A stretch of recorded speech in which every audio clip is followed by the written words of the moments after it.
24 दिसंबर 1945 Christmas की रात West Virginia के फाइटिवविल में सॉडर परिवार के लिए एक भयानक रात साबित हुई। जॉर्ज सॉडर, उनकी पत्नी जेनी एंड उनके 9 बच्चे अपने घर में खुशी मना रहे थे, बट उसी रात आग ने उनके घर को जला डाला। जॉर्ज एंड जेनी अपने 4 बच्चों के साथ बच गए, बट 5 बच्चे गायब हो गए। उनके शरीर या उनके बारे में कोई भी सबूत नहीं मिला। उन दोनों को पूरा विश्वास था कि उनके बच्चे आग में तो जले नहीं हैं, बल्कि उनको किडनैप किया गया है। आखिरकार क्या हुआ था इस फैमिली के 5 बच्चों के साथ? क्या वह आग में जल गए थे या फिर उनको किडनैप कर लिया गया था? जॉर्ज सॉडर, जिसका जन्म 1895 में इटली के सर्डेनिया में हुआ था, वह 1908 में केवल 13 साल की उम्र में अमेरिका आ गए थे। इन्होंने स्टार्टिंग में पेंसिल्वेनिया में रेलवे मजदूर के रूप में काम किया था। इसके बाद उन्होंने वेस्ट वर्जीनिया के स्मिथर्स में एक ट्रकिंग बिजनेस शुरू किया। जेनी, जो कि जॉर्ज की पत्नी थी, वो भी इटालियन इमिग्रेंट थी। 1922 में यानी कि 1922 में शादी के बाद जॉर्ज और जेनी फाइटिवविल में एक 2 मंजिला घर में बस गए। जॉर्ज अपने पॉलिटिकल ओपिनियंस के लिए जाने जाते थे।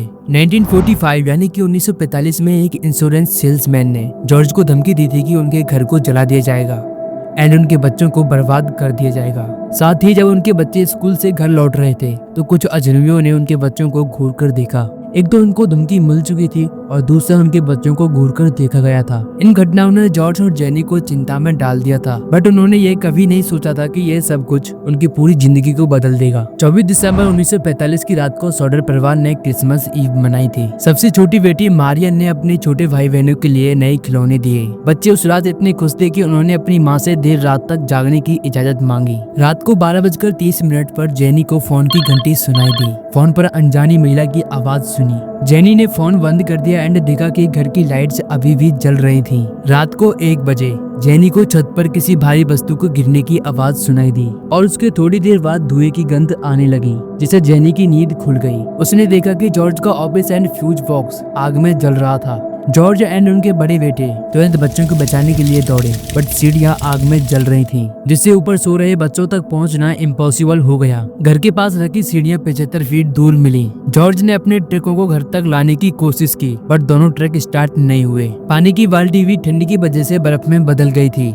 आग इतनी तेजी से फैली कि बाहर खड़े होकर घर को जलते हुए देखना पड़ा। फायर फाइटर्स स्टाफ की कमी एंड कम्युनिकेशन इशू के कारण सुबह तक नहीं पहुंचे। आग के तुरंत बाद सॉडर परिवार ने आधिकारिक जांच पर सवाल उठाने शुरू किए। आग लगने का कारण फॉल्टी वायरिंग को बताया गया था, बट क्रिसमस लाइट पूरे टाइम जलती रही। अगर उनके बच्चे आग में जल गए थे तो उनकी हड्डियां या अवशेष क्यों नहीं मिले? उनकी फोन लाइन आग में जलने की बजाय काटी गई थी। जॉर्ज के पॉलिटिकल ओपिनियंस की वजह से माना गया था कि बच्चों को माफियाओं ने किडनैप कर लिया होगा। सरकारी जांच होने के बाद भी जॉर्ज ने उस साइट की खुदाई करवाई। वहाँ पर कुछ हड्डियां मिली, जिनको जांचने पर पता चला कि यह किसी वयस्क की थी और ये आग से बिल्कुल भी इफेक्टेड नहीं थी। तो आखिरकार क्या हुआ था उन बच्चों का, ये आज भी एक अनसॉल्व्ड मिस्ट्री बनी हुई है। तो thank you for watching my video. मिलते हैं नेक्स्ट वीडियो में। अगर आपको वीडियो अच्छी लगी है तो वीडियो को लाइक और चैनल को सब्सक्राइब कर लें।